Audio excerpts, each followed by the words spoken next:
Welcome to the new RiverCityGamers Podcast, hosted by SCXCR and Well Unreal 007, as well as many other members from the RiverCityGamers website. Stay tuned for all the gaming news, new pickups, and everything else we feel like talking about on the RiverCityGamers Podcast.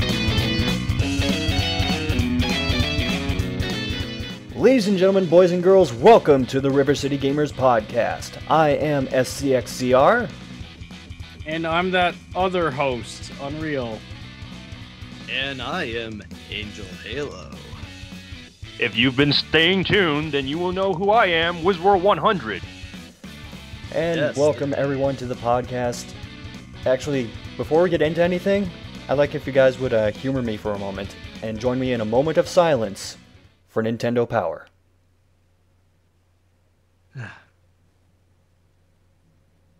Okay, that's long enough. Let's move on to the gaming news. Gaming news! So unreal. Alright, for gaming news, being related to Nintendo yet again, recently revealed was the Wii Mini, which is an exclusive for Canada. Oh, yes. I might be considered picking that up for my dad, since he keeps borrowing mine. So. Well, what does your dad use it for, first of all? Oh, the internet, but that's really stupid. You're fucked. Nope. You are fucked. You serious? Let me explain. The Wii Mini, it's $100. It looks different. You may as well show a picture on the video, Scott. Yeah, it's pretty much a box. Yeah, it's. How do I put this? Compact. Reminds me of the GameCube lid, really. Like, you know, how that works. But it's pretty. Of course, it's small. Red controller and nunchuck. But here's the problem. It doesn't have GameCube support like the later Wii's and shit. Obviously. And the biggest killer, no Wi-Fi, no internet. Wow, what a massive piece of ass.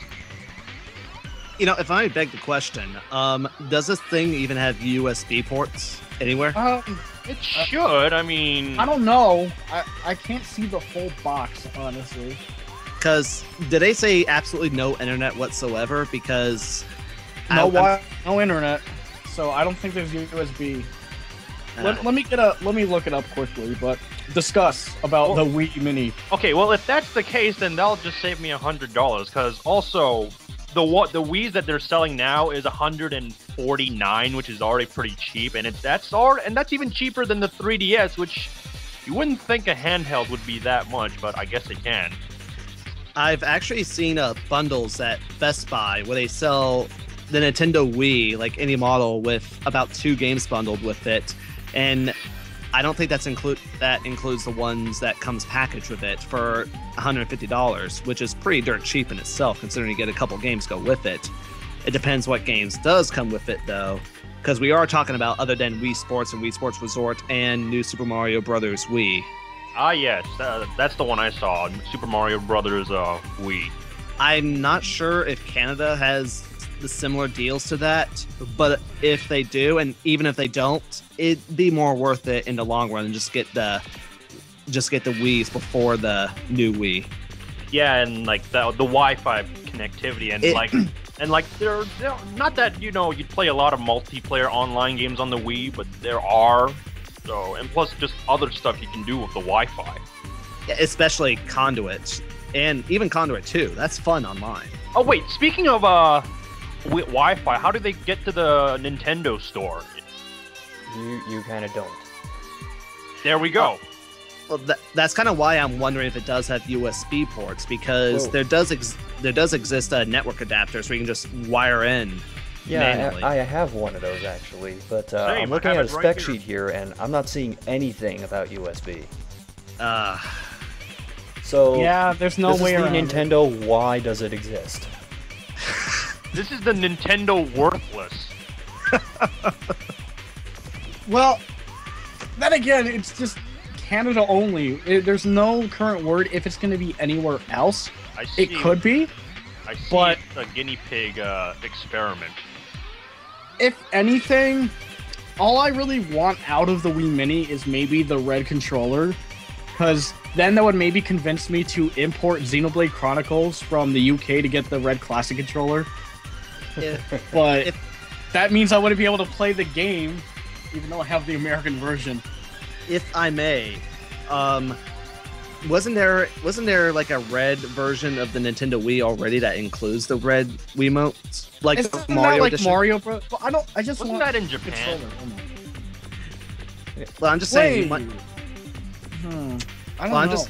I'm just saying that you might be able to find red Wiimotes already online. Yeah, I don't think anyone's going to seriously go out and get a Wii Mini just for the red controllers. That's what I mean. I'm like, I'm not gonna get a system. Unless you're like some hardcore online video gaming dork.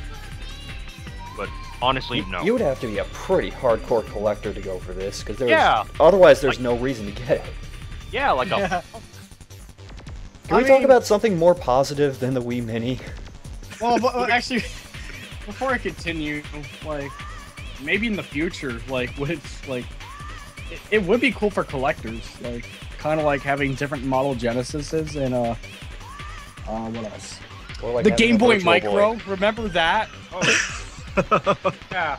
Too bad they didn't have a Zelda Micro on it. Didn't that not have support for regular Game Boy games? No, I don't think so. Well, nobody wanted it. All I remember about that was it was tiny, you could eat it, because it's so small you could die. Like a and fucking cookie. interchangeable face plates. Oh, Don't even go there, Wiz. yes, interchangeable faceplate, because I want my console to look pretty.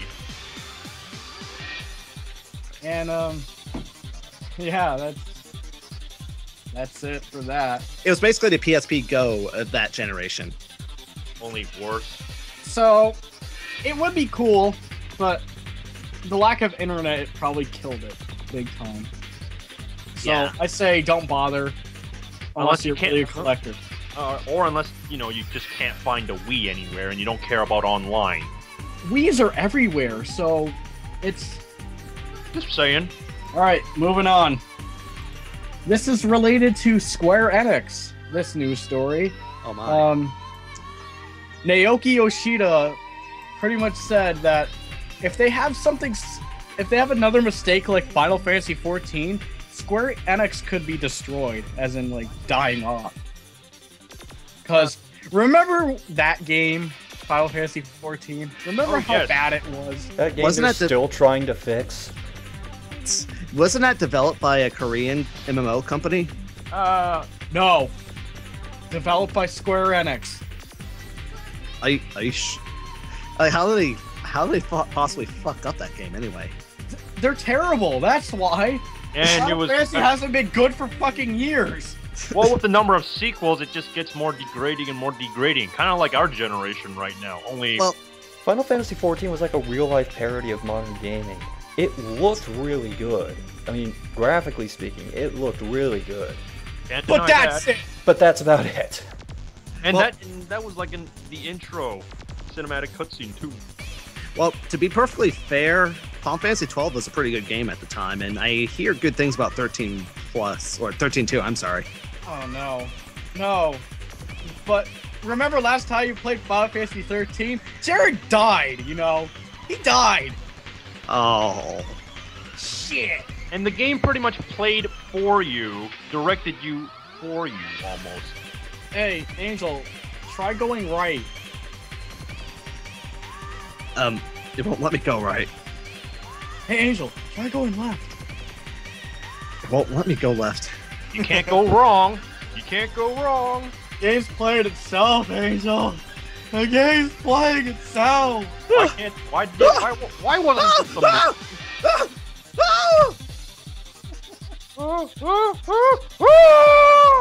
At least Final Fantasy 14 had freedom, but it was so terrible you wouldn't even bother playing You're it. only allowed to play a little bit of it at a time. That and FF11 is still online. Just play that. Yeah, why make another one and then have Even then, subscribe? even then, 11's not that great either, but it is nowhere near 14's level of bad. It wasn't a massive fail. I know a friend who played 11 a lot, and he really enjoyed it. I tried to get into it myself, And he pretty much said because of all the expansions, it's gotten so unnecessarily hard for newcomers. Yeah, that's very discouraging. That's kind of what happened to EverQuest, actually. Oh, did you hear about that? I saw this advertisement on YouTube. There was like another new EverQuest thing, or it was I think it was an update or something about going up to level 100, the cap. Anyway, Square-Enix. I think we're about done with that. Yeah. I mean, I probably liked like one game from them or a few, but aside from that, I've never played any games from them recently for a long time. Sad to admit, I still have to play the Super Nintendo games. Right, well, what's next? Take-Two Interactive CEO, Strauss Zelnick, he's discussing that annualized IPs can eventually cannibalize sales. That's why a series like Grand Theft Auto aren't released every year. He's pretty much saying a game installment every year in the same series is, well... People are gonna get sick of it. Yeah! I've been sick of it for fucking 8 years already! Oh, Unreal, I'm sure you have a lot to say about Guitar Hero in particular. I think Scott does too. Or are you? I got off that train way before it derailed. Yeah. I mean, I think 3 was the stopping point for you. Yeah. I mean, if they keep releasing a game every year, it's gonna be like NFL, 20-something. And speaking of Guitar Hero, because that became annualized, music gaming nearly died. Yeah, thanks, Activision. And it's unfortunate. Rock Band suffered too because of it. It's really Guitar Hero's fault that the music gaming stuff has really declined. Whatever happened? Rock Band's still around. Speaking of music, whatever happened to DDR? Is it still going? I don't fucking know. I never paid attention. The last Dance Dance Revolution title I heard of was, well, Dance Masters. Wow. Really? If I may just make this into a personal message, thanks, Activision. Actually, the article specifically talks about Activision. Yeah. Thanks for your let me read it right here. Activision obviously views the world differently, noting that Black Ops 2 has not yet performed as well as last year's installment. Oh my god. That was when they were implementing the most change to the franchise. How ironic. That is irony, right? Possibly. I should debate that being a person with an English degree, but I just can't care right now. Were you asking me and Unreal here that was? Yeah. So what did you think? What did you guys think of Activision's newest Black Ops? I'll admit, I actually really like it. but we could save that for later, unless Unreal has something to say now. Well, it's not a recent pickup for me, so I'm not gonna mention it later. Let's see. If anything, Treyarch did a good job with the single player. Like, I wasn't expecting it to be like this. It's like they tried. Wow. Treyarch. Yeah, it's usually all the single players are just like, you know, pretty short and just straightforward as hell. This one you get to like make decisions that really do affect the ending of the game. Oh wait, Unreal. Did Treyarch also make World at War? Yes. Damn it! Hey, don't worry. The games have gotten super easy ever since then. Or less bullshit. No, trust me. Play Veteran on Black Ops 2 and it feels like you're playing normal mode. It's so easy. It's unbelievable. What everyone said about Modern Warfare 2, but... That was fucking easy as well. I beat it in one day. And I'm like, wow. Really? Like, I was in disbelief. That's all I gotta say about that. Fuck annualized releases. It's making me tired of gaming in general. It's repetitive. There's no variety, no spice in life. If I may say this to gaming companies or publishers that push for this, give us a break. I mean, I do understand that you have to make money every year. You have to make sure you're getting some sort of an income in every time. But you have to also understand that there's only so much we can take in such a short amount of time. I consider yearly releases to be short because the games are still fully playable by the time. Well, the games are still widely played in multiplayer by the time the new one comes out. I mean, we also have to keep up with like the gaming market. Yeah, the thing they're ignoring is that gamers need money to spend money. More money, more problems. Yeah, exactly. So, I just personally believe that it would be best if they just tone down the momentum in releasing the same game every time. Because, as we mentioned before, what happened with Guitar Hero? It went for the shortest time of being released consecutively. Like, Weren't there 3 Guitar Hero games released in a single year? yeah, and guess what happened to the franchise? It died. There were no heroes. And Rock Band is suffering, as Unreal said here. Well, actually, Rock Band's still going pretty well. There hasn't been, aside from Blitz, which was an arcade title, there really hasn't been a main installment. Yeah, Rock Band's mainly just been doing the thing where they'll release songs like every week or a couple of weeks, and then people can buy And they've those. been doing this since 07 pretty much without fail. They've been keeping a good track record with that. Every week, new songs. It's brilliant. Actually, then if music games did that where they kept releasing new songs, like why do they always like make like a sequel to the music thing? Well, Rock Band 3 added a new instrument entirely, and the learning tool stuff, where it's like learn how to actually play it. Okay, fair enough. It had a purpose to have new installments. That's... I could say less about that for Guitar Hero, though. After World Tour, it's basically the same game again and again, just with different set lists and DLC that never interchanges between games. But you see what I mean, right? When you have something like that, and you can just keep adding stuff to it, like, why have a sequel to it? I don't know, Guitar Hero did a bad job at it. That's what happens when the developer takes over from the original. Things go bad. Would you like one more news story? Oh, let's go for it. Why not? Yes. Oh god. Okay. I'm just blindly picking this one. Game developers took to Twitter over the past 24 hours to raise their concerns over sexism and harassment within the game industry.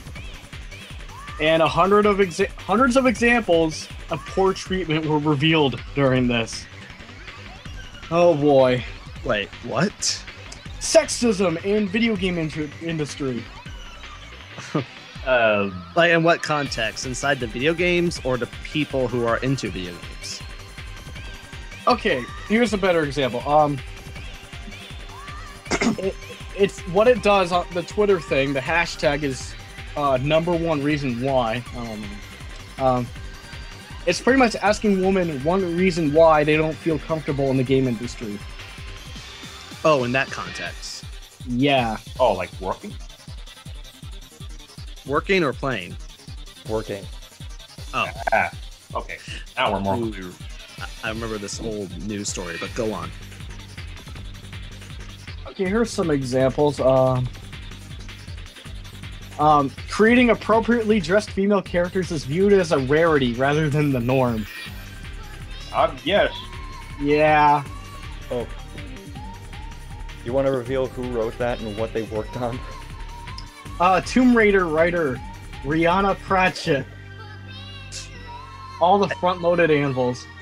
I think the only thing revealing about that was the fact that Laura, well, they just kind of rose the polygon value for that one by accident. Yeah, I was gonna say that. Like the reason why Laura Croft's breasts were that big was because of an accident during rendering, and it became 50% bigger. I can't believe we're talking about boobs here, and we're on the topic of sexism. Oh, and we're all guys here. We don't have a girl here talking. Can I add one? Do it. All right. This is a quote from Tara J. Brannigan, who is a marketing manager for PopCap Games. Uh-oh. She said, and I quote, "I got blank stares when I asked why a female soldier in a game I worked on looked like a porn star." And then she later went on to add, "She's been groped by strangers at least once at nearly every major conference." Okay, what the hell? What the fuck is wrong with you people? I think she was trying to make. I think she was trying to make a point about sexism in the army. No, it's What? like, no. I don't know. What I'm just trying to think of. Let me shit to say. explain what it means. Please. People just looked at her when she asked that question. It's like, really? Why are you asking that? Like, Well, like- why wouldn't you ask that? Like the people who looked at her think that women that dress like a prostitute is normal in a video game. So when they think that's normal to other people, it's weird and abnormal. Wearing clothes? Oh, sorry. I completely misinterpreted the context. No shit. I'm Clothes that sorry. Yeah. look skin tight? No, or more like hey, why does wearing less armor for a female character, give them more defense than if they were wearing clothing? Particularly RPGs. Yes, but we all know the reason for that. It's a topic of debate a lot. I like to say marketing to a demographic comes into account as well. It does. Nerds like masturbating, don't they? Yeah, but that's Every really single kind one. of in video game like chronology, kind of a Stone Age way of thinking about your audience. Especially because more females are getting into gaming now.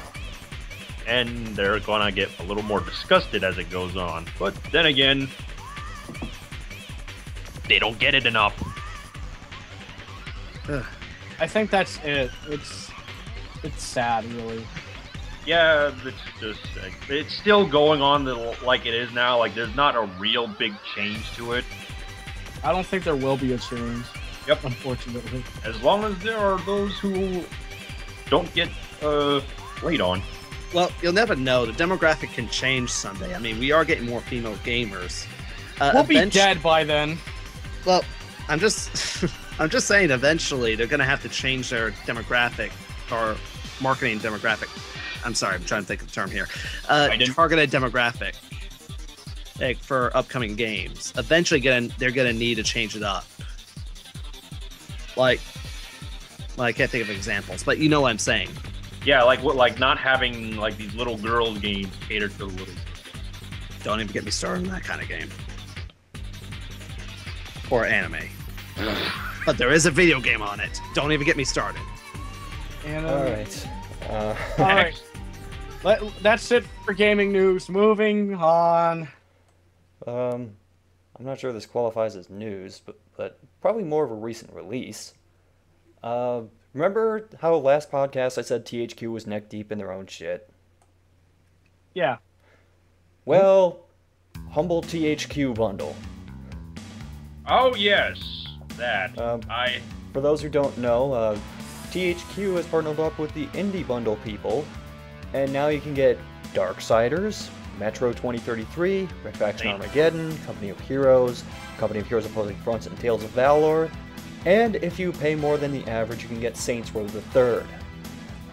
This has been up for like 3.5 days as of this recording, and it's currently sitting at, wow, over 520,000 purchases.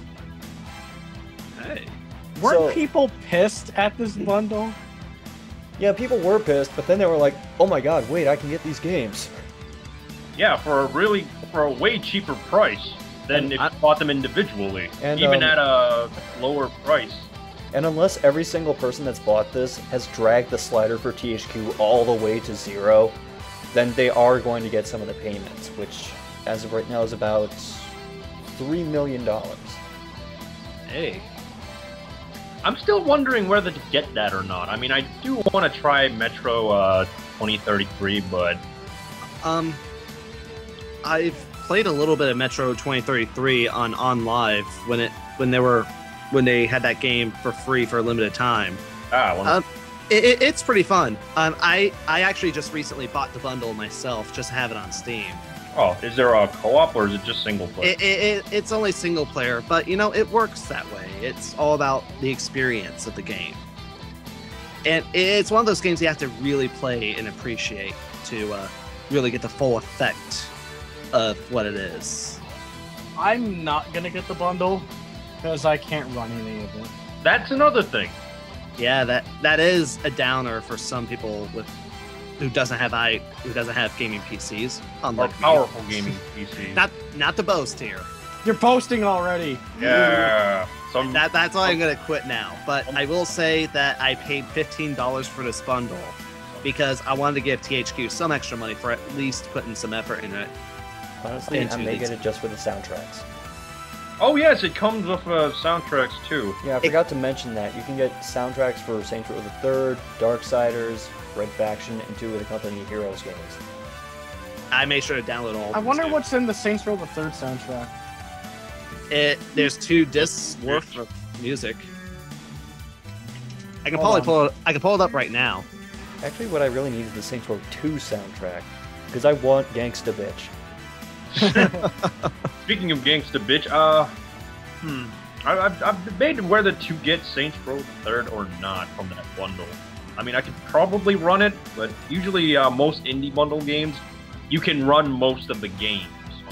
Maybe have a few that you don't run as well. Kind of like Rochard and that one puzzle game from the Humble Bundle. I'm only doing like within the next month, so this is going to be a pretty short list.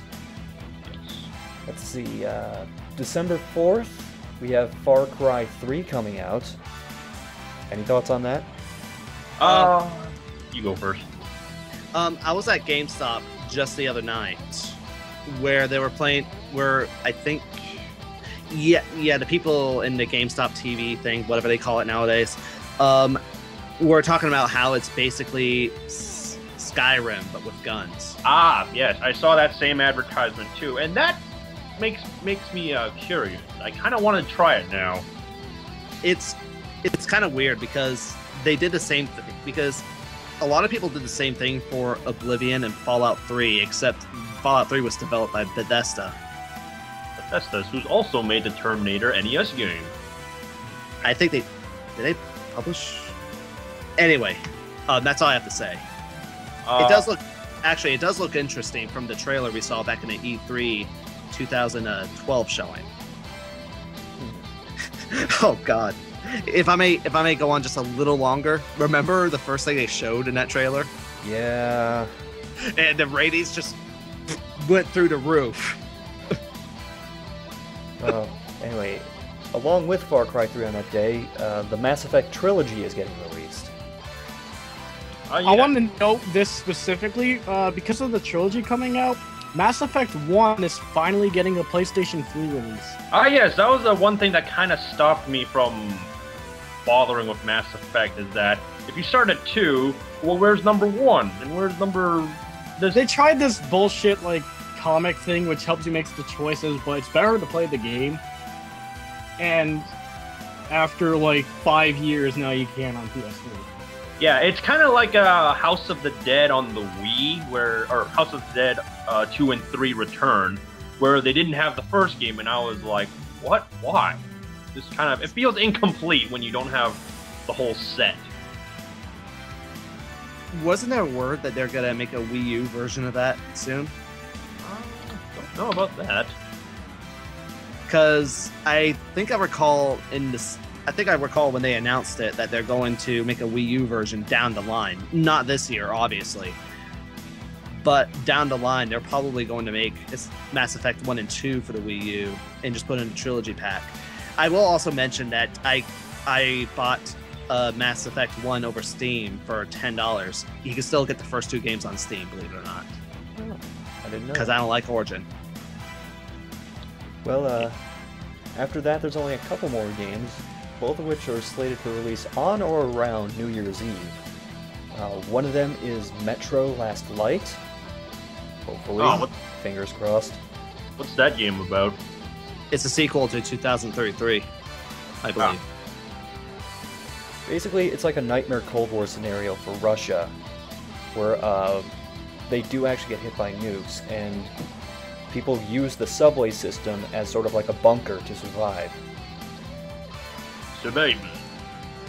And then, after Metro Last Light, Betrayal the Game, otherwise known as XCOM. Betrayal Unknown. At least the RTS game came out. Yeah, Okay. yeah, there's that. But they still went with the first person. Well, wait. Did you say first-person shooter? Yeah. Didn't they mention a while ago that it's been turned into a third-person shooter and a downloadable title? Oh, I didn't hear about that. I'm not sure if it's the same game though, but I'm pretty sure I heard that's the drastic change. It's still showing release for 360 and PS3. It doesn't say if it's like arcade or PlayStation Network or something. Huh. So as far as I know, it's still a console release. Okay. That's pretty much all I got for upcoming releases. Let's talk about some things that we've picked up recently. Unreal, why don't you start us off? Okay, let's see. I picked up games on Black Friday that I mentioned last podcast. I picked up Assassin's Creed 3 for the Xbox. Actually, all the games I got on Black Friday were Xbox games. I picked up that. I picked up Fallout New Vegas, which I haven't played yet. I picked up Battlefield Bad Company 2 Ultimate Edition and Crackdown. Out of all those games, like I said, Fallout New Vegas is the only one I haven't touched yet. I've played through Assassin's Creed 3, beaten it. With both Crackdown and Bad Company 2, I played and beat those through rentals in the past, and now I just own them. The great thing, though, is Bad Company 2 came with a download code for Battlefield 1943 for the live arcade. Oh. So I actually got a free game with it. Nice. So now that means I have that and the PlayStation 3 version of 1943. More games. More games. Yeah. And actually today, I ended up picking up Wave Race 64 and 007 Agent Under Fire. Yeah. You know what that means. That wasn't your favorite, was it? What do you mean? One of your least liked. No! Agent Under Fire is not that. I can definitely guarantee you it is not that. At least it wasn't that racing game we played that one time. Oh god! 007 Racing. Turning. That was cool. You're welcome. You remember how I first drove? I just kept swerving back and forth because the turning was and then there were the replays. Oh my god. The replays. You know, I'll take that back. I'm sorry. Yeah, thanks. Asshole. You didn't have to get me that. Yeah, Why I got did you that. I got that for free from a deal at Game Over Video Games down at San Antonio, I'm Texas. suing them for fucking damaging my brain. It's more no, Angel. It's more like you got it for free because they wanted to get rid of it. Well, I wouldn't be surprised. Oh, Actually, yeah. It was humorous bad. Any more? That's all I picked up. alright. Wiz, have you picked up anything recently? Oh yes, despite not picking up too many, but I did pick up a few recently. On Black Friday, I picked up 2 games. Duke Nukem Forever. It's pretty old, but I didn't own the game, but it was on for $9.99, and since I didn't have it, I figured I'd get it. All right. And another game I got for the 3DS, and the price hasn't actually changed. It was still at $9.99. Was Dream Trigger 3D for the 3DS. It looked like a really interesting rail shooter, but in fact it was not. It was a completely different game, and it was very difficult. You see a video on that. And SCR should know what this is. Recently, Kamen Rider Dragon Knight for the Wii. Yep. Yes, it's that game is based off a modified engine of the Climax Heroes game, but basically this is what us Americans will get. It's okay. That's not all I'm gonna say. I also got the DS version, and so now I have the two games to compare, and me and Zero Master are gonna do a review on those two games. So that was also a reason for buying it. Two more games is Contra 4. Still just as hard, and Alien Infestation, which is an interesting game, actually. I'd say go check it out. It's kind of like Metroid Fusion. And that's all I have. Oh yeah, those last two games were for DS, if I didn't already say it. Alright, Angel, what have you been up to? Oh man, I've been on a bit of a game buying binge lately. For a total of $2. And less. I wish. Oh god, I spent way too much money lately. How many copies of Ultimate Kickboxing can you get? 2. Let me think. I would probably get about 230 copies of that game, of that accessory. Because Ultimate Kickboxing is 1 penny. A couple of these games, a couple of them I'm gonna touch on later, but I'll just go ahead and name the third-party ones. I got Assassin's Creed 3, Black Ops 2, and Resident Evil 6. And just the other night, I went ahead and picked up a pre-owned copy of Super Mario All-Stars for the Wii. Really? Well, Super Mario Brothers is already on the freaking cartridge. Too bad they couldn't put it on the virtual console. I mainly got this for a couple of reasons. One of them I'll probably mention later, but the other one's because I do have a Super Nintendo copy of it that includes Super Mario World, but the cartridge might be a little defective because my controller's perfectly fine with every other game, but except for All-Stars. I might just need a new controller, but I don't know. I just decided to get the Wii version because, you know, it's starting to become hard to find anyway. And plus, it's convenient. A lot more convenient.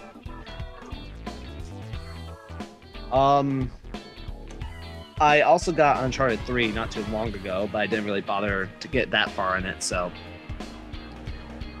Yeah, the Uncharted games follow the same formula. It's pretty much kind of the same game, just a slightly different.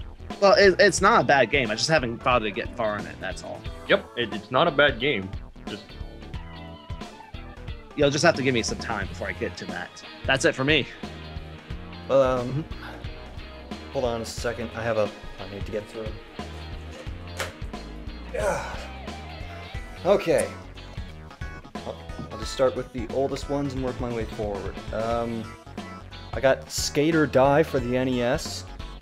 I've been meaning to get that for a while, just finally got around to it. I stopped you before. I got Mission Impossible for the N64. Oh, I remember that one. I used to own it. So did I. I don't know what happened to it. Me neither. I don't know what happened to my copy. Maybe I traded it in. Something impossible happened. Damn it, Liz.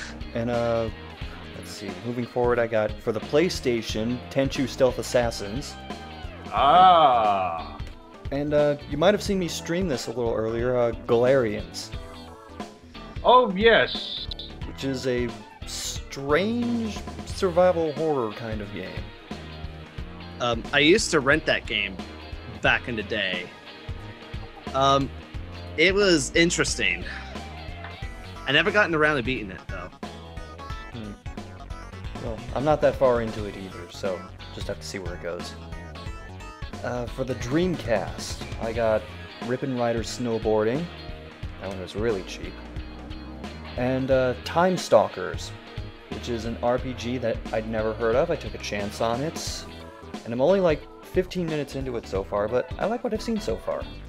Time Stalkers. Sounds something more futuristic, but okay. Oh, here's another one that I streamed. This was part of a deal that one of my local game stores did where you buy 2 PS2 games, you get one of equal or lesser value free. So while I was there, I got Radiata Stories and Romancing Saga. And for free, I got Mark Echo's Getting Up. Get up! Get down! One of these things is not like the other. Anyway. If I may comment. Yeah? About Getting Up, I remember that being hyped in magazines, and I believe even on different features on GameStop before. You know, it's funny that you mention that, because on the back of the box, there's reviews that are quoted for it. There's only 2, and one of them is 5 stars, quoted from Maxim Magazine. As when I think gaming news, I think Maxim Magazine. Oh God, I remember. Speaking of Maxim, I'm just gonna make this quick. Go ahead. For some reason, I'm not sure which magazine it was. I think it was Game Informer that went under back in the day. Was it? Maybe. It was a gaming magazine. I didn't bother keeping up. Oh, But Game they Pro? went Was it under. that? Game Pro, I think. Anyway, they went under, and so GameStop tried to make up for it when I had the magazine subscription at the time. They tried to make it up for it by sending me an issue of Maximum. Oh wait, is it that one game where the title where this character is like No. sword? It's not a game at all. And they sent me another issue a month later before they stopped. Getting away from Maxim Magazine for a moment. Softcore. It's alright.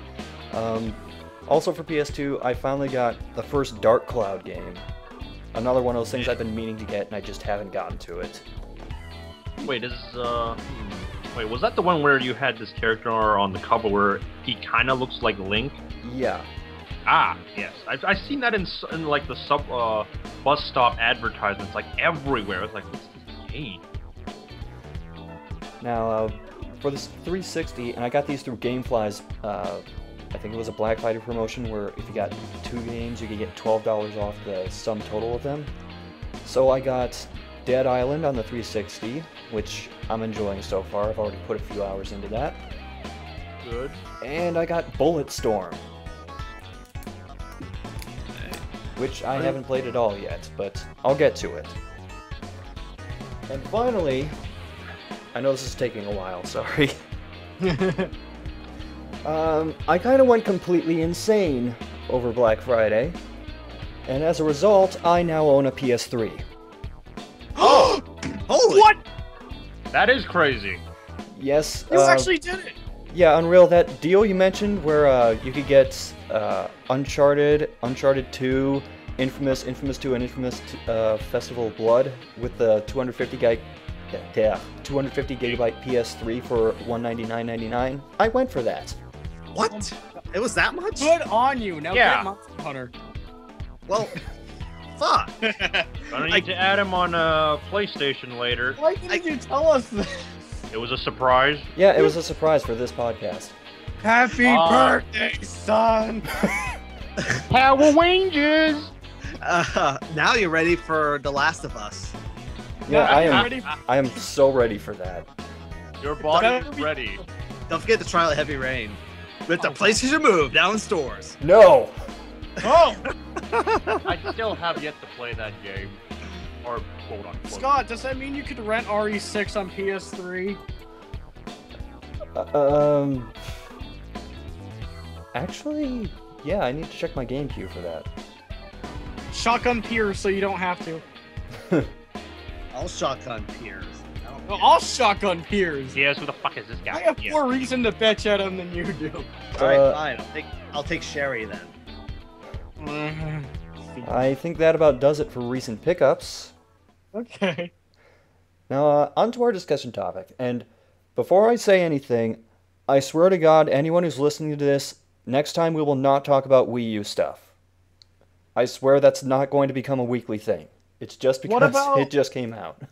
But what about recent pickups? What if we get a Wii U game? And... That's okay. That's something different. Yes. But on to the discussion topic. Someone in this podcast is a murderer! Wait, wait. Someone in this podcast is a Wii U owner. Okay, I read that wrong. Sorry. How do you read that wrong? Were you looking upside down? I'm reading my receipt from Pizza Hut. Sorry. Oh, now I'm hungry again. Okay. Wait. Last podcast, I mentioned I might get a Wii U. Turns out I did. Big surprise. And amazingly, on launch day, I decided, like, the day it came out, I went to look around and see if I could just grab one early. A lot of stores didn't have it, obviously. So my last stop was GameStop, and I asked when they would come in. And apparently they had some in the back, and since I was early on the wait list, I picked it up. I currently have no games for it aside from Nintendo Land. Because I can't really afford, like, $60 games right now. Because I just spent $350 on a fucking system. Now, about Nintendo Land, because I'll admit my exposure to the Wii has been very limited. I mean, Unreal, you have one. Angel, you have one. Exposure to the Wii? Wii But U. you own a Wii! Wii U. There you go. Anyway. Speaking of me owning a Wii Angel, U, you have one. Unreal, you have one. Wiz, you don't have one, but you've at least played one. Yes, I have, and I must say, I'm really after playing it, I'm really interested in one. So, definitely gonna pick one up, like, later on. Now, what did you test out for it? Let's see. It was just one game, but, like, it utilized the tablet a Was it lot. Rayman? It was Rayman Origins, but... Yep, that's the only game on the Wii U kiosks that you could play. Because Yeah. I played the kiosk before I got it, like, about a week or two in advance. That was the only game that was playable. But it did use the tablet quite well. Like, it utilized it. Like, it wasn't just there for a controller. It actually affected the game. So, if it can, like, I'm looking forward to the potential it can do in the future. if I may make a minor correction, don't you mean Rayman Legends? Well. Yeah. Whatever the new one is. Yes. The newest Rayman game of the day. It's a ray of man. And if I may add about me owning the Wii U, mine just came out of pure luck. I was on a GameStop rating list, like 51 on it, but I kind of got a Wii U as an early Christmas present out of pure luck at a Walmart. The deluxe version, right? Yes. Yes, because originally you told me that you had a white one, but you didn't. But you wanted the black. It was more like me just thinking about if I just want to stick with the bare minimum, but I decided to stick with deluxe edition mainly because that hard drive space really did make a big difference. And convenience. Well, that and you can't download Wii U games with the hard drive you have on the white Wii U. Yeah, you won't have enough space. But Sorry, go ahead. But that's it for me, talking about how I got my Wii U. I will mention that I do have Nintendo Land as well, and I do have a bunch of other games, but we'll go on that as we go. Yeah, Doesn't let's another focus one on of- Nintendo Land right now, because you both have had experience with that, and I'll admit I'm kind of one of those people who sort of wrote off Nintendo Land as just like some bullshit party-esque game that you can get with it. But what's it really like? Before we do that, I just want to bring up one last thing. Angel, doesn't one other member of River City Gamers have a Wii U? Yes, our good friend ShadowSnake123. Oh yeah. Right. I use my wait list in order to get him a Wii U. All of it was deluxe versions. I forgot to mention mine was a deluxe version as well. Yes. And in case anyone's wondering, yes, I did take back the basic version. Wait a second. Do we thinking- all have deluxe versions, or Yes. You're all Okay. in the right neighborhood. good? Could have kicked that cracker out. So Nintendo. So let's answer SDR's question right now. Talk about Nintendo Land. All right. You want me to go first? Because I think I played it the most.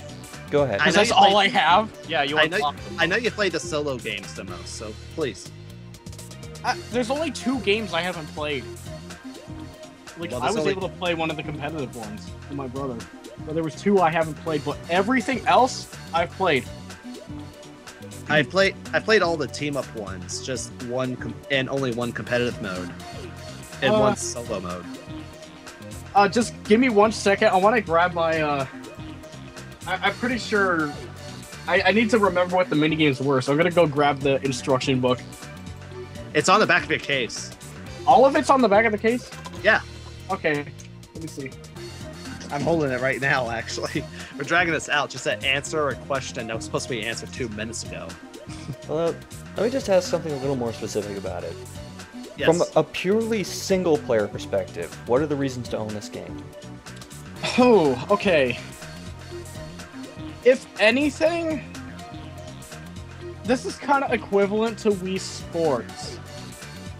Would you say better or not as good? Well, there's more variety than Wii Sports. Wii Sports utilized the motion controls to simulate the stuff, and that, for the most part, worked pretty well. Nintendo Land wants to convince you on the gamepad. And even with the solo attractions, it does this really well. It does exactly what it's supposed to. You want me to go over the solo games and individual thoughts? Go ahead. Okay. Please. I jumped into Captain Falcon's Twister race first of all because we haven't had an F-Zero game in a while. Like the last one we got was GP Legend on the GBA, I believe. Oh yes, that's right. And I completely skipped that one. That one is you hold the gamepad sideways and it's just tilt control driving. What it does is on the screen you have the behind the view thing, but on the gamepad you have an overhead view, which is much easier for viewing obstacles. That's pretty much the gist of it. It's just, if anything, it reminds me of like maybe Outrun, where you have to go through stuff before time runs out, but you have a bunch of obstacles to worry about. Yeah, I thought it was pretty fun. Octopus Dance is rhythm based. It's okay. It's okay. It's okay. It's not too bad. It does have you like looking between the TV and gamepad eventually, but most of the gameplay is either with tilting it later on or just and for the most part just using the analog sticks to match the dancer in rhythm. Now, before you continue, is it awkward trying to go from looking at the TV to looking at the gamepad or back and forth like that? No. Yeah, If anything, it's just a slightly bigger obstacle than the DS, but in general, no, it is not awkward. that's actually a pretty good comparison. Like kind of like the DS. Which is kind of why I hope Nintendo does like DS support for the Wii U. I would be on board for that. Or the equivalent, Yeah. because they don't make DS games anymore. Wait, do they still make DS games? I think they do. Yeah, I think they do. Like I would like a DS Virtual Console where like I could play Metroid Prime Hunters on the Wii U. Oh, yeah. That is definitely a thought. But Please. who knows? They probably will. Start writing your or letters not. now, dear Nintendo. Yes, and hopefully What it'll I be do easier know- on the hands. What I do know is they probably I think they are doing this. GameCube Virtual Console for the Wii U. Since Yes. there's no game support on this. It's a thought. I'm pretty sure they mentioned that they will do something like that. Better, Alright. damn it. Yeah. It depends. Honestly, I still kind of want the DS one to be a reality thing. I mean, it's possible. I would too. Okay, Donkey Kong's Crash Course. Oh my god. It's simple, where you just have to, like, tilt the gamepad through the course and not die. It gets harder near the end of the course, but after that there's more, which I haven't been able to beat. Like, I've been able to beat the first 12 areas. After that, no. Nope. Balloon Trip Breeze, which is a balloon fight game, where you just gotta, like, go as far as you can without dying and get balloons for points, I believe. Yeah, That I one remember worked really seeing you well. Stream that, actually. You see me stream almost all of it. Almost all of Nintendo Land, I mean. Well, I was kind of fading in and out of consciousness at the time, so... Yeah, so you were physically there to be there, but maybe not notice, be conscious for it. SCR was with you in spirit. Yeah, on an unconscious level. Takamaru's Ninja Castle, which is based off a Nintendo game that was never released here. That's my least favorite. How does it play? Remember back at E3 where they mentioned the Wii U and showed the demo of throwing ninja stars? Oh, yeah. That's what you do, and I don't really like it. Is it just too awkward to aim them, or...? Kinda. Like, it's probably easier to use the stylus to, like, chuck them, but it's a little tough to aim. It's tricky, but out of all the games, it's my least favorite right now. And then the last solo one is Yoshi's Fruit Cart, which is a puzzle thing where you have to draw a path to have Yoshi get all the fruit and get to the exit. Thing is, on your gamepad, that's where you draw it, and the fruit does not appear on it. So you have to kind of look at the TV and base it off of that. That's the trick. It kind of makes it challenging. I haven't beaten Fruit Cart because it does get, like, harder. But it definitely is interesting for, like, puzzle-based stuff. Like, it's probably one of the more interesting uses of it. There were 3 others that you could still play solo, but you can also have other people play. If I may talk in conjunction with you on those. Alright, but I'll also be mentioning, like, the last one I'll mention will be the competitive only ones. So, let's start with the teaming ones. Everything right now, I think Metroid Blast is my favorite. Oh. Of course. If I may talk about that, I've actually gotten around to playing all the team-up games with Shadow Snake at his house. Who played the gamepad over there? I played with the gamepad. He had the Wiimote and nunchuck. Do you mind? Do you recall Shadow's opinions on the Wiimote stuff? Because I can mention the gamepad stuff because that's all I really touched. The Wiimote, he really enjoyed it. We really love the concept that I had my own view where I'm on the ship on the first game mode of Metroid Blast, and the fact that he had the TV with the Wiimote. In fact, the other 4 players would have to do split screen on that one display. It was really nice. I was the one on the ship, and everyone else can be the one on the ground. And it's really more of the air units covering the ground units, since they'll be more exposed. Although that doesn't go without saying that the air units doesn't have opposition, as you would know, Unreal. Yeah, there are air-based enemies, aside from ground-based. I got as far, like the farthest I've gotten in this so far. I defeated Kraid. Kraid just by isn't it? looking at, just by looking at the Kraid fight, I think it's harder on ground. Like, I don't know how it's possible to do it on ground, but I could test it out. But gamepad, how it controls with the sticks, takes some getting used to, but after that, it controls really well. A lot of the aiming's done with the gyro sensor, and it's done really well with that. So I have to say.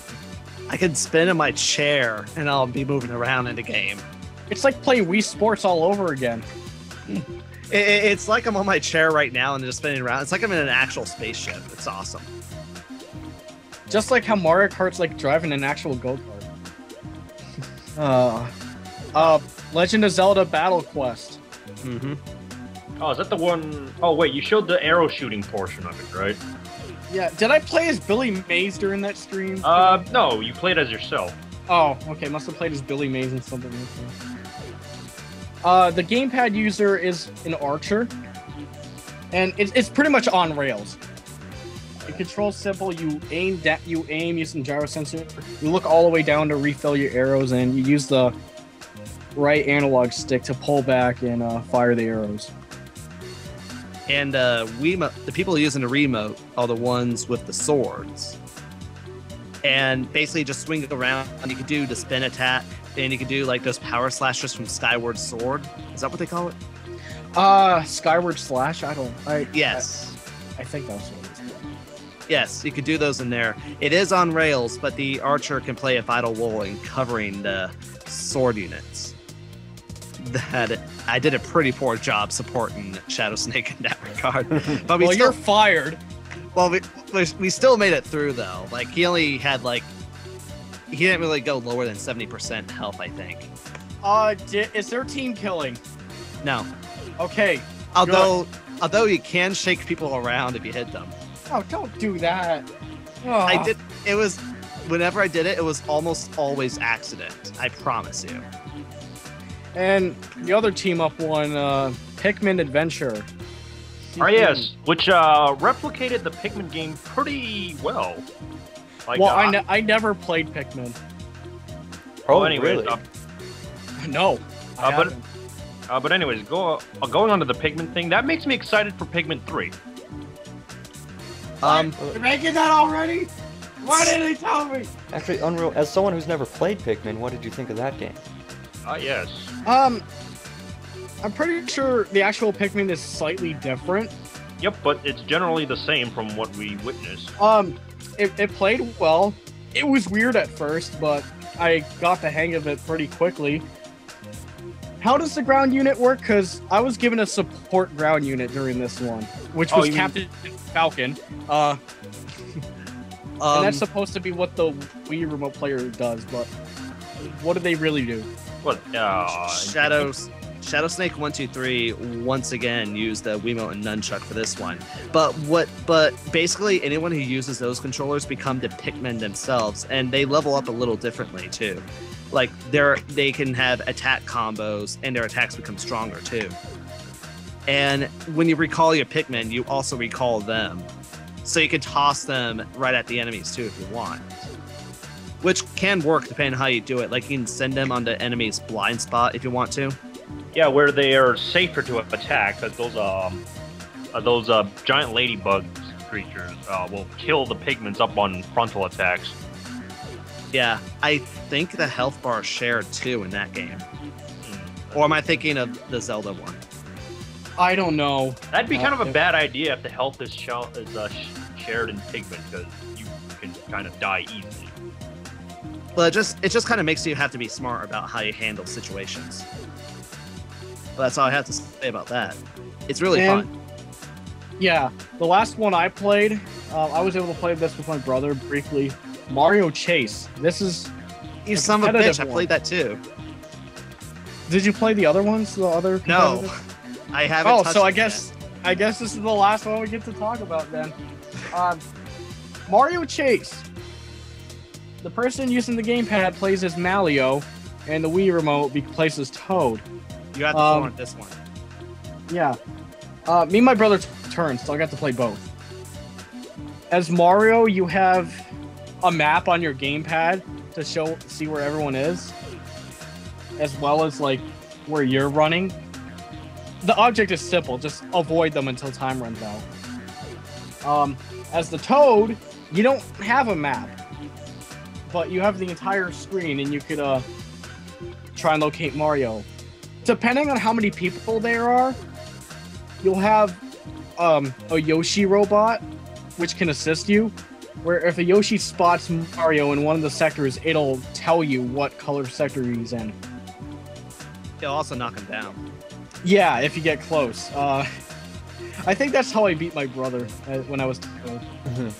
Because I got knocked down by Yoshi, but my brother missed a lunge, and I'm like, oh crap, I'm out of here.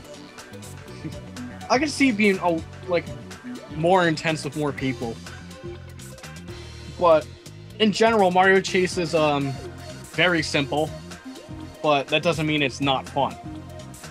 I just recommend it with more than 2 people, honestly. All right, well, any other thoughts on Nintendo Land? Yeah, I have a downside. No online play. All there is Miiverse integration, where like you could just see other Miis around the Nintendo Land Plaza and see what messages they post. Which is cool, it works well, but I wish, especially for like the competitive stuff, there was some form of online. Especially it's something like Metroid Blast. Oh yeah. But that could be a problem considering like it may force someone to use a gamepad or not. Instead of like having 5 ships. So maybe that's why I wasn't in it. I want to be the ship. I want to be the guy. Okay. Gaiden? No. Please stop Let's Playing whatever.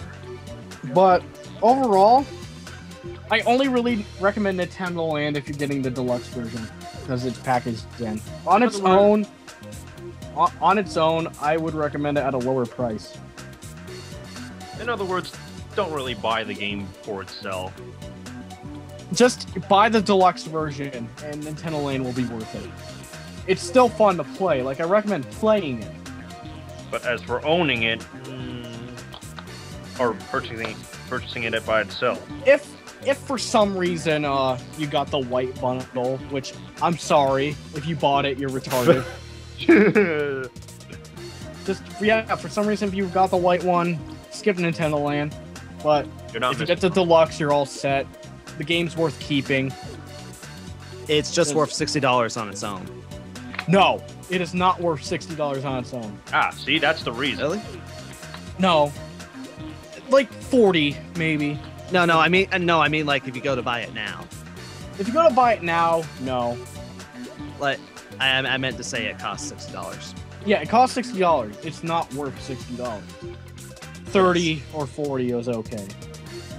Oh, last thing.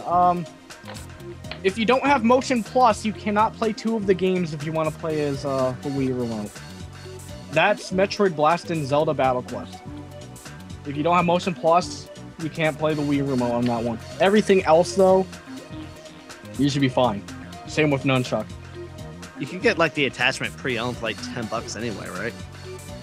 Well, there's the attachment, and there's also Wii remotes that had the Motion Plus built into them, too. Which is far better. I actually have one right here. Yeah, and plus you can fit the Wiimote condom. Let's not even talk about that. Getting away from condoms and Nintendo Land for a little bit, Angel, you've played some other things that are available for the Wii U right now, correct? Yes, and I lied when I said that's all the games I got. I actually have 2 of my multi-platform titles happen to be on the Wii U. That's Assassin's Creed 3 and Black Ops 2. And I also got an exclusive game and an updated game. That exclusive being ZombiU, which I bought it as a download. By the way, unless your internet is really good, don't download Wii U games. I was gonna bring that up. How long did that take? Let's see, it took 3 hours just to download it, then another hour to install it. And then when I finally got around to playing it, it took 15 minutes to update it. You know what's sad? I think the system update when I was downloading it was shorter than that. I was gonna bring that up too. Like, I can understand because the system just came out. But, Come on. God. That was way too long. Oh, and the other game, the updated one, is Mighty Switch Force Hyperdrive Edition, which is an updated version of the game from the 3DS eShop. But anyway, I'll touch on a little bit about each of these games, mainly on the features that it has on the Wii U. I'll start with the weakest usage. Mighty Switch Force Hyperdrive Edition. It's a fun platformer that's developed by WayForward, who are the same guys that made Shantae. And I think it's pronounced Shantae. Shantae.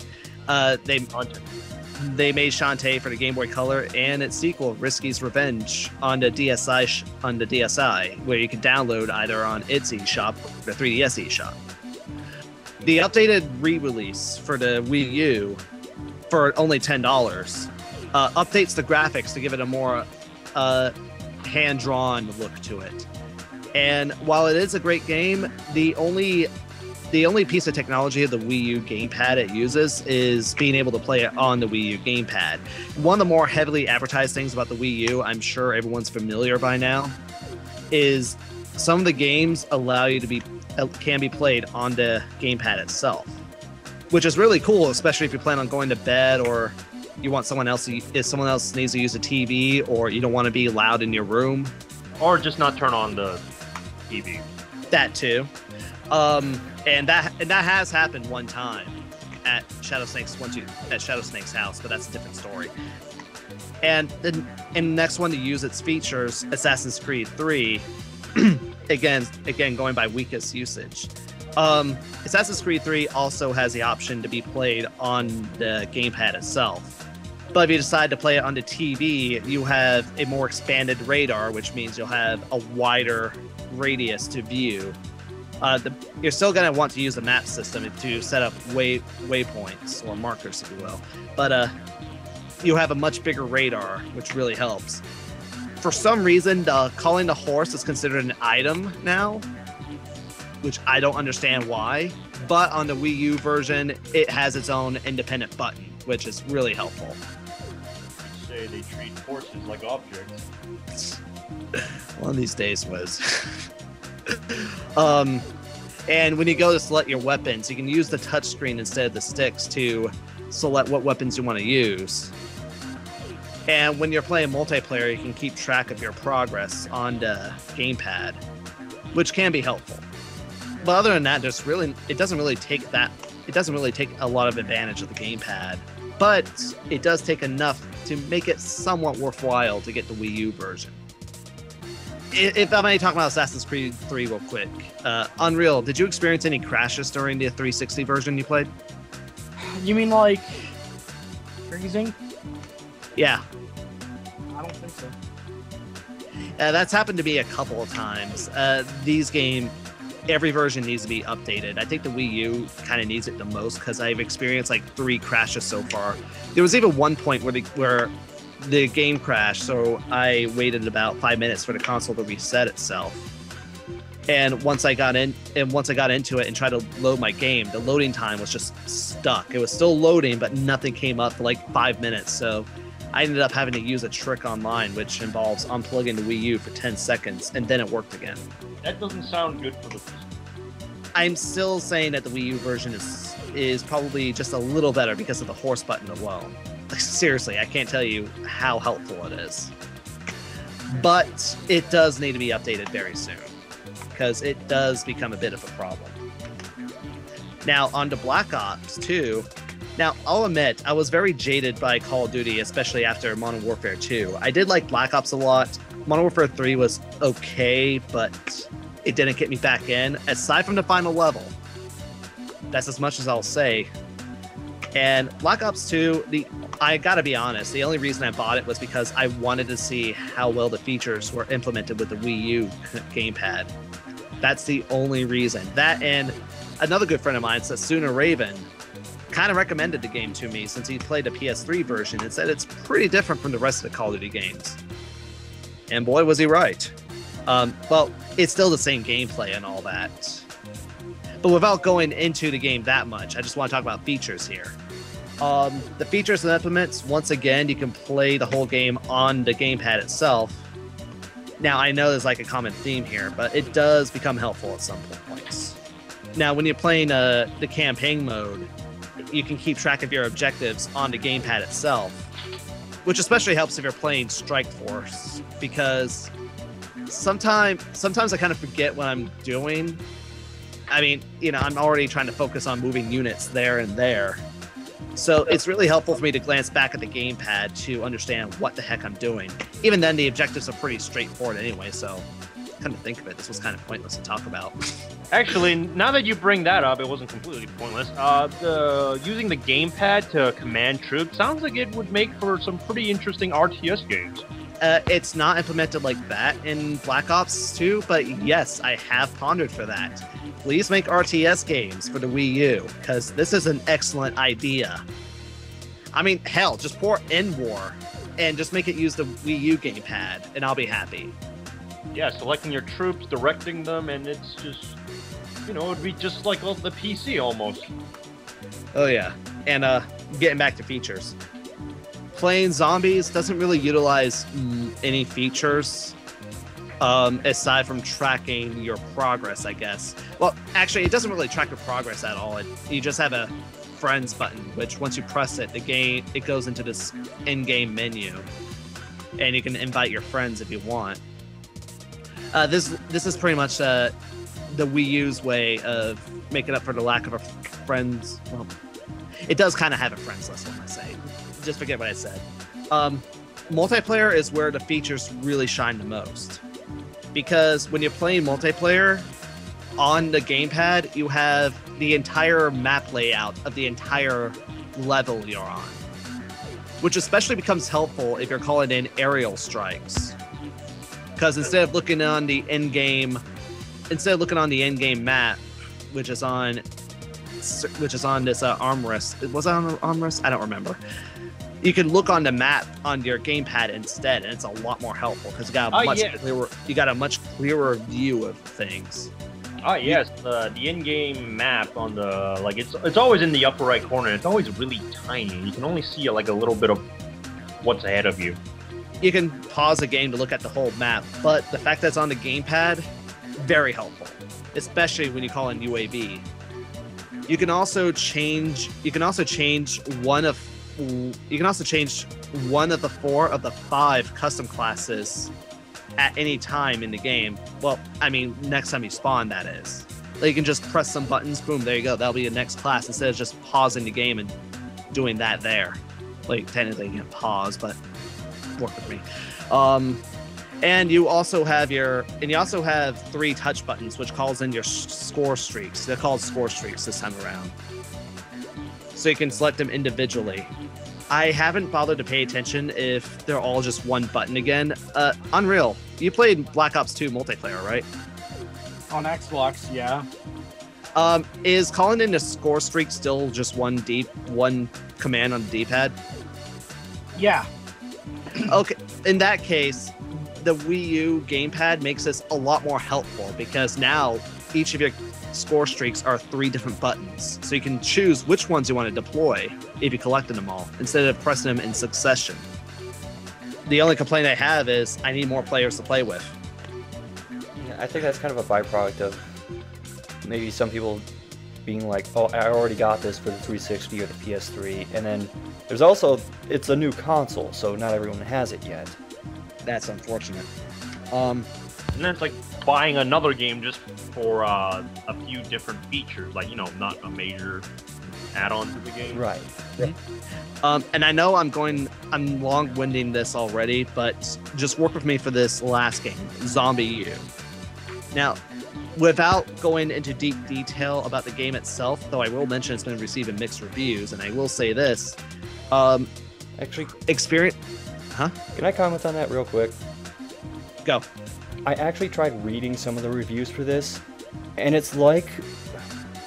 How can I phrase this? It's like they thought they were reviewing an entirely different game, and they're upset that it wasn't that entirely different game.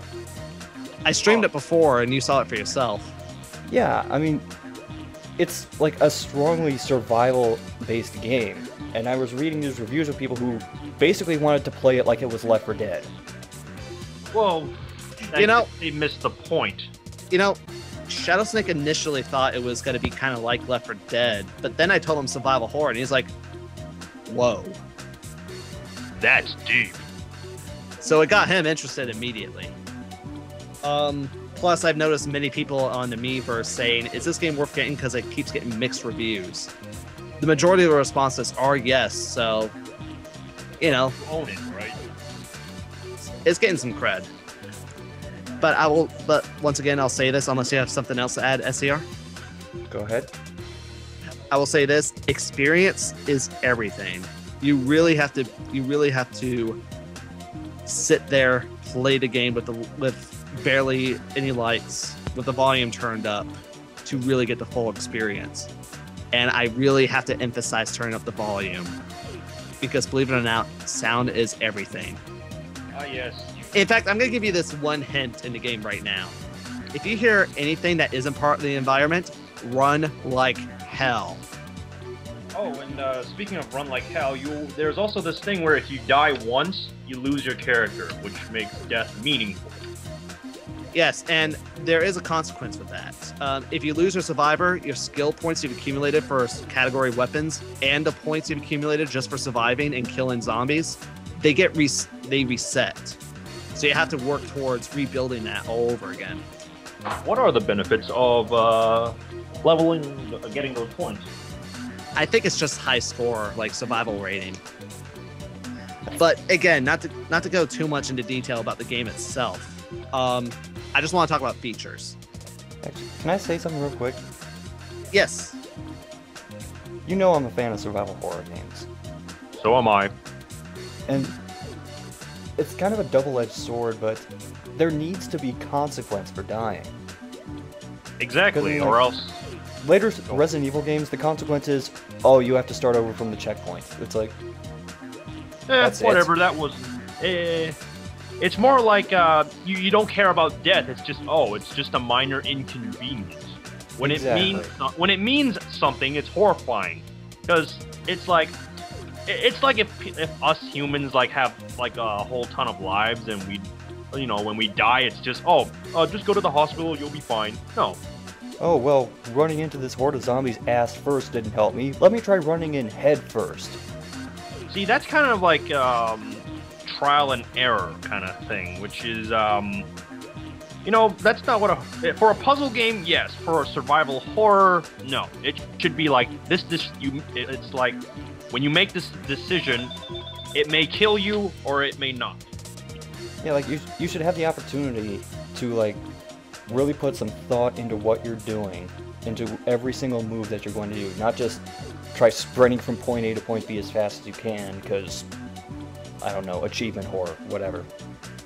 Exactly, and that's exactly what I had to do. In fact, the worst idea possible in the game is engaging the zombies, especially if there's more than two. I think most people just got completely like turned off to the general threat level of zombies with games lately. Yeah, like, it's just like Resident Evil 6, just as an example. I've seen people go through parts of that game without firing a single shot, going through like a couple dozen zombies with no problem. Just like, it's just an enemy. It's not like, it's a giant threat or anything. Well, to be fair, it's pretty easy to get grabbed by a zombie in the game. Well, that is if you're in proximity. Right, but let's try and focus on ZombiU. Sorry, I went off on a tangent there for a little bit. No problem. Had to get that out. Yes, and there definitely is consequence, as we mentioned earlier. But features, once again, it uses the gamepad very, very extensively. Like, it uses the gamepad as a map. There's even a button which has a motion radar, which detects anything that moves. That isn't limited to zombies. You can hold up to 6 items on hand, and you start out with a backpack that can hold 10 on reserve. And thankfully, that doesn't include key items. Only consumables and weapons. So this isn't going to be like Resident Evil 1 where, I don't need the crank right now, I'll put it in this box. Yeah. Like there's no decision making. It's just, wait, I got this thing back here. I'll just throw it there for a while, and I'll come back to it later. Only consumables are considered part of the inventory you'll need to manage. And you do get inventory upgrades, but once again, features. And you never pause the game at all once you bring out your backpack, because once you bring it out, and if you're in the middle and there's zombies nearby, you're going to be in trouble. So you're gonna have to be. Go on. There are safe spots, but so it's like a real-time inventory, which is cool. Yes. And not just that, but the backpack also stores all the documents you find throughout the game, your survival guide if you don't have the in-game if you don't have a manual to go with the game. Also has your survivor information, including how long they've been surviving, You all. What's the other thing they have? That's as far as I remember about the backpack. It's been a couple days since I played it. But then you also have a scanner, kind of like from Resident Evil Revelations on the 3DS. Ah, yes, I made that comparison.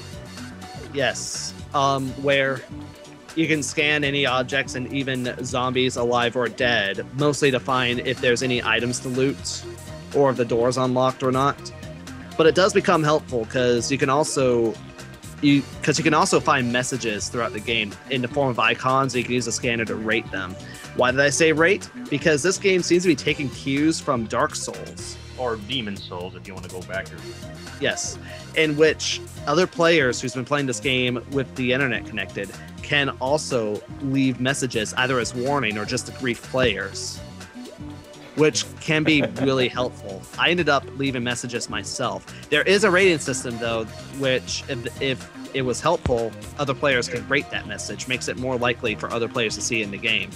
So it's kind of like how on Xbox Live you can go in and rate people for if like they're quitting matches early or disconnecting. Pretty much. I was gonna say something like it's like when the apocalypse falls upon them, and it's like this is how people either help others or they just make others' lives miserable. Other really cool things about being online in ZombiU is the fact that if your friends have been playing ZombiU while connected to the internet and they die in the game, you can actually encounter them as zombies in your game. Another thing from Resident Evil Revelations. I have not been able to test that out because I haven't been friends with anyone who owns and plays ZombiU. But it has been listed as a feature.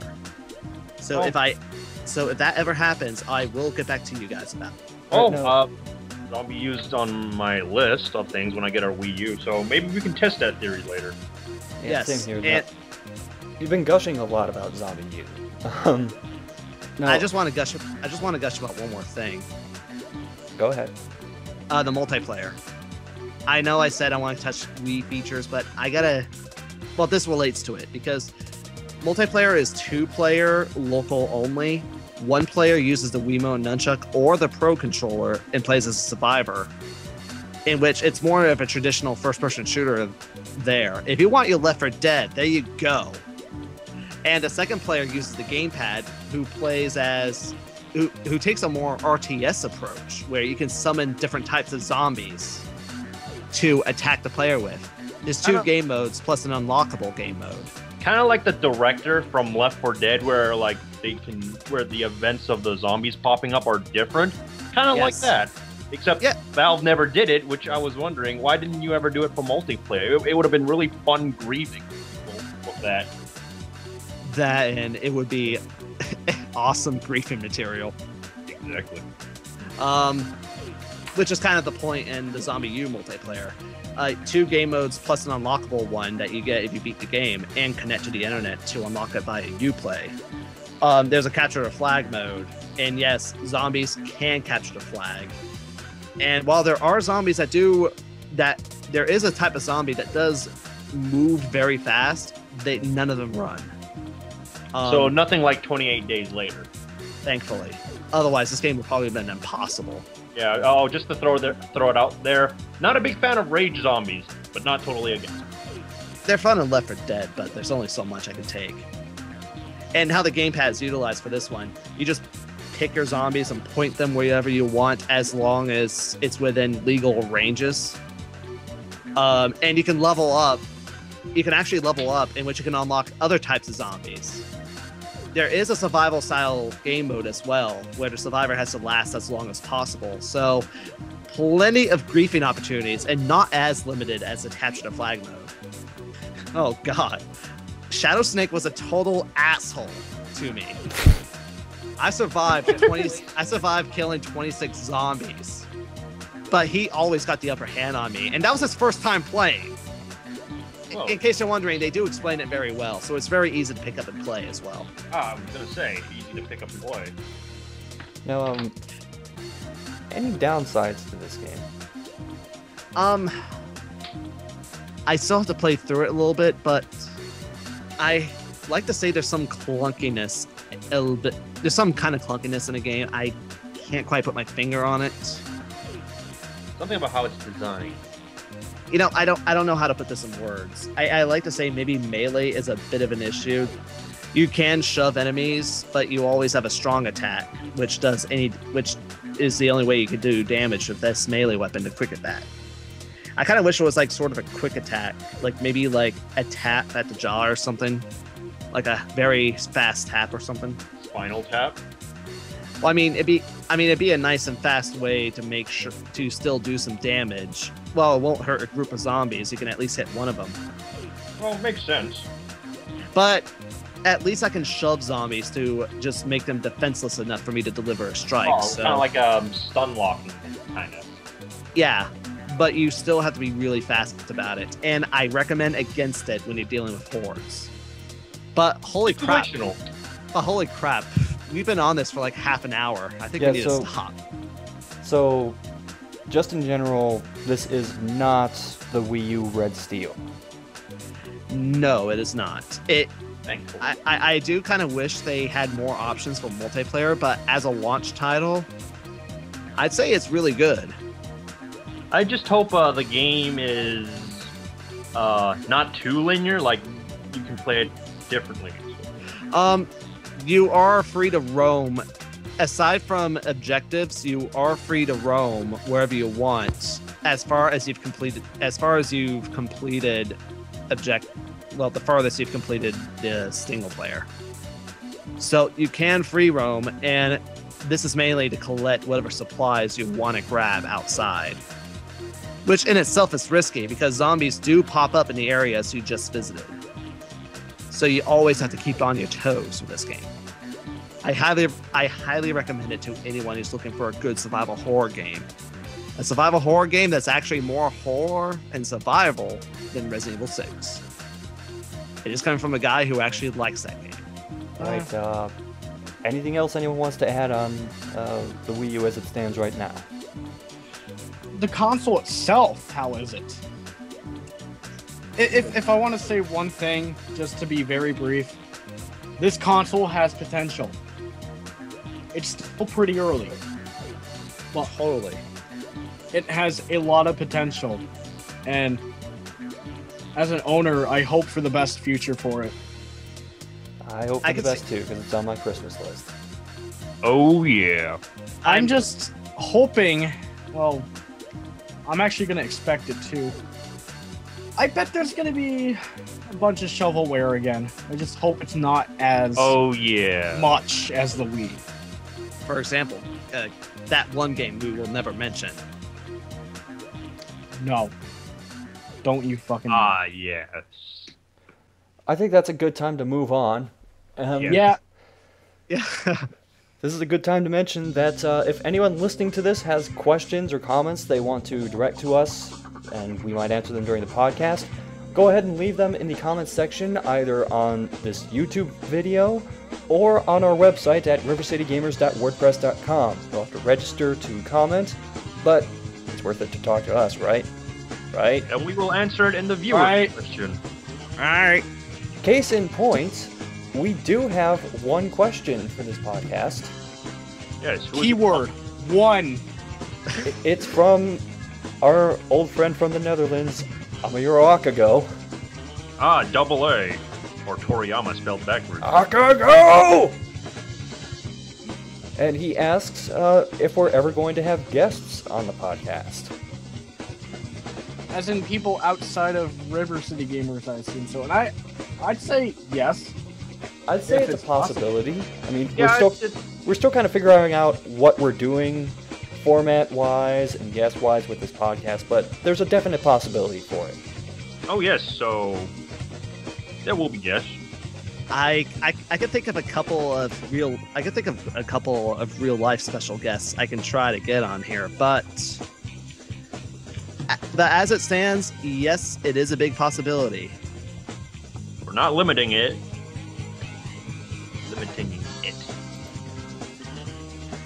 English major, how do you say that? Yeah, but if a guest comes on, we may have to still keep it on maximum 4 people. Yep. So that means like me and Scott will have to be like with a guest or two, or one guest and another member of River City Gamers. Yeah, that's what I would go for. Well, But in general, guests are a good possibility. Just this is only episode 2. And right.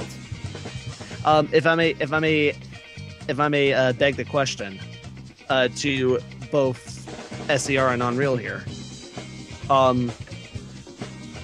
Would this especially occur if there's any kind of special discussions? Possibly. I don't have an answer for that. I kind of lost what the question was about. Well, what do you mean special discussion? There we Like go. say if there's some big update on retro games and we get a guy who's an expert on said retro games, like a big time expert. Or I very know knowledgeable. I actually know what kind of special guest we'd have for PlayStation Vita. No. We will have to get him on at at least- some point, but I would Noah. like- At least no one that has fun. I think that's our cue to move on. Yep. Yeah. But questions, send them to us. Please. You will answer them. Now, Wait, how many will be answered at a time, anyways? 5? Well, if we ever get more than one, baby steps. yeah, Baby we'll steps. have to wait until we get influxed with a total of 2. Then we'll start thinking. But for now, Yeah. let's get into video Booties. updates. What have we been working on? What do we have planned? And Wizwar, why don't you start us off? Oh, well, I'm glad you asked, sort of. But, let's see. I have a short film that I want to shoot next year when we're at Kineticon. Angel here recently took a look at it. I have yet to show the other guys, too, because I'm still in the middle of writing it and getting the props for it. Let's see, and there is also... Oh, and about the short film, too, before that happens, it also has a bunch of reviews that are leading into it. So, I have a review that I'm writing on that's gonna lead into it. It's gonna lead into this another crossover review I'm doing with Zero Master within the next 2 weeks. So expect to see something from that. Oh, that's all I can think of right now. But and keeping it for a surprise too. But what do you guys think about the short film that is gonna occur next year? Being a guy who looked at the scripts, I do enjoy what you're writing there. I'm not going to say too much because I know you don't want to reveal a lot of details at the moment. Not to the viewers that will watch it in the future, but I will release it to you guys to take a look at it. Spoiler alert! No, not really. But I am looking forward to what more you have to share with us. Is that it? Yeah, not too much. Short. All right. Next. Angel, what do you got? All right, I've actually been neglecting on a couple of reviews I've been working on because of this Wii U. I love you, buddy, but I got stuff to work on. Anyway, You have a problem. Addiction. what are you talking about? I don't have a problem. Stop voice chatting on Wii with me. God damn. I'm getting Is that- sick of being is that right, drawn Manolo? all over. Is that right, Monado? I'm not obsessed with Samurai, yeah. But anyway. Yes, I'm actually working on a couple of reviews. I want to try to have some kind of a consistent schedule going on. Not fixed, but at least a semi-deadline, like once a month. I've already captured footage for an upcoming review for Trials and Errors. I just need to write a script for it and then do real-life footage. It's not going to be as complicated as Clock Tower, The Struggles Within. That one had a few ideas for and intended it as a love letter to JonTron. But it never got in, and it had to be cut out. What I'm saying is, I'm going to be a little more simplistic with this upcoming review. It was a PS2 game and an error that I'll spoil this much. As an error I like to call thugsploitation. And I'll just leave it at that. SCR here has played one of those games I've considered thugsploitation. The recent one, I mean. I have. And getting up. Oh, right. So so it should be a lot more simplistic since there's not a whole lot of content anyway. The only thing I kind of wish is people with GameFly subscriptions to actually help me get multiplayer footage, but I totally understand if you don't want to. But anyway, then I'm working on a collab review that's been put on hiatus for a couple weeks due to personal matters. It's with a newcomer to a game reviewing scene. Ooh, I think I might know who this is. Yeah, she's been working on the script, pretty much all of it. But hopefully we can take off its hiatus status and actually get to work on it since we got all the gameplay we need. And I am hoping to get footage shot before the end of December. I originally also had a Christmas special planned, but I may scrap that since I won't be able to get that done in time. And I have a bunch more game review ideas, but this is just a couple of bites of the entire piece of pie that I'll be willing to give you right now. Hey, I had to squeeze it in there somewhere. By the way, Poppy, I heard that reaction from a mile away. Poppy. Anyway, at least it ain't burgers. Hey, I slipped that one in too. God damn it. Stop sliding these toppings into it. We're on different Just topics. talk about your videos, damn it. I'm done. I'm done. I could pad this out as long as I want to. All right. But I'm done. Thank What you. about Unreal. I'm still shooting for the Battleship review to be done before the end of the year, definitely. By the time finals are done, I'll have more time. And because of this, I still haven't shaved. Because I'm not going to shave and be inconsistent with my on-camera thing. You got an image So- to hold. Yeah.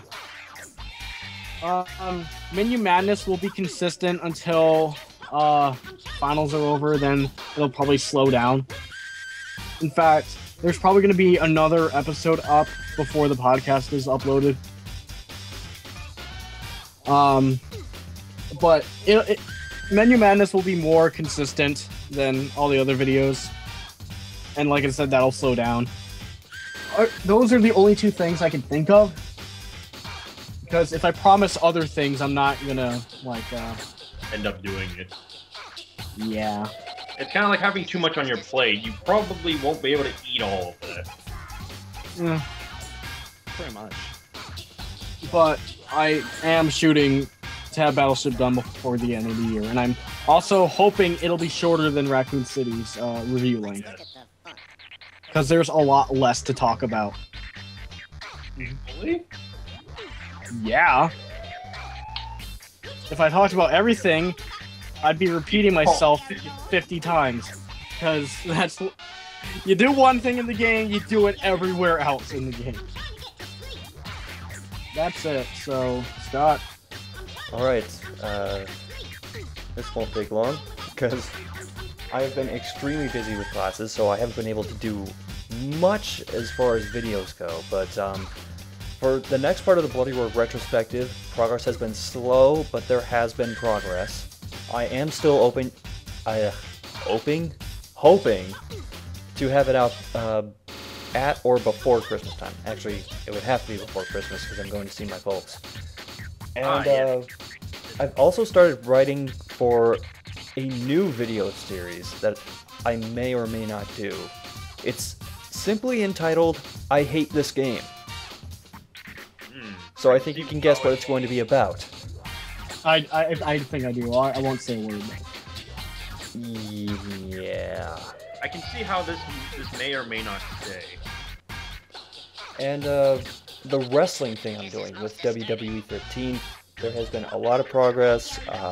I've created at least 24 characters in it. And I'm getting a couple of voice talents together to act as ring announcers and commentators. And I've almost finished giving movesets to everybody. So, slow and steady, progress is being made. And that's about all I have. Oh wait, no one's after me, are they? There is one thing I forgot to mention. Oh, go ahead.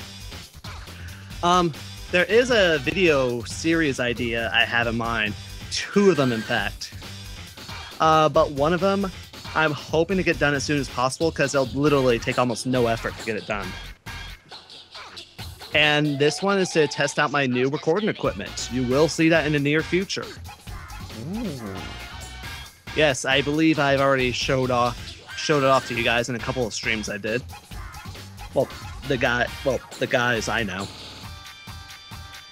But yeah, I'm hoping to get around to it, and if I'm more motivated afterwards, I would love to turn it into a series, something original from the website. The other one I'll probably discuss later on as we go if I want to go through with it. That's all I have to say right now. Right. Well, unless anyone has anything else to add. No. Right. Well, I think that wraps things up for this River City podcast. Be sure to check us out on the website, YouTube, whatever. Lip. Yeah. This is officially the worst way I can think of to end a podcast. It's just... Oh, Well- it is only episode 2. We're having a bad end. Well, I could try to self-promote myself by saying you can check me out on Twitter. I'm constantly updating it now. Yes, go check My- it out. Yeah, my Twitter is AngelHalo017. And Just my like the Twitter YouTube is SEXCR, but I almost never go to it. And mine is obviously Wizwar100, and I seldomly use it, so... I don't have one. Get one. No. No, don't. Not now. Do not get sucked into the downward spiral of social media.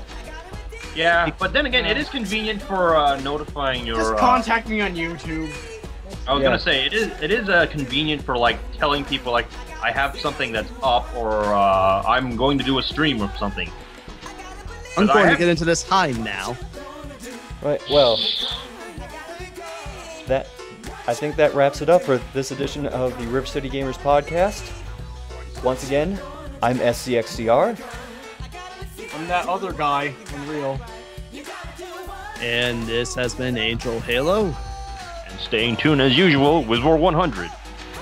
Good night, good luck, and let's try not to end this the same way as last episode with someone yelling "shut up" at somebody. Good night. Good luck. Have a wonderful night. Shut up!